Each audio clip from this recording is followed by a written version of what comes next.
Men har xil futbol muxlislarini ko'rganman, lekin bunaqasini birinchi marta ko'ryapman, to'g'risi akalar. Arsenalning muxlislarining ichida ham adekvatlari bordir, lekin bugun bir 3 tasi bilan o'tirib qopman, to'g'risi. Sakani prime deydi, Ronaldodan kuchli deyapti. Sakani prime bo'pti qachondir, biz bilmay qolibmiz onasini ham. Sakani otasini ham haqqi yo'qdir Ronaldodan kuchli deyishga, Sakani to'g'risi.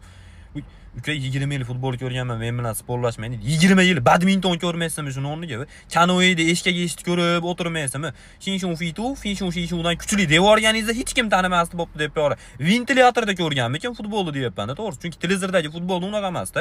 Ronaldoning kallasi turgan goli ham Sakani butun karyerasidagi golidan ko'pdi. Qanday sol? Mana Ronaldo Messini solishtirsa, men hurmat qilaman-da, chunki ikkalasini ham sababi bor-da. Misol, Messi desa ham xafa bo'lmayman, Ronaldo desa ham xafa bo'lmayman. Umuman hurmat qilaman. Lekin Sakani solishtirishchi, men ishontirib yubormoqchiman. Akalar, xuddi haligi Kinder Conor McGregorni urpayapti degandek qilyapti-da menga. Ko'r olish kerak odam bilan solishtirish uchun.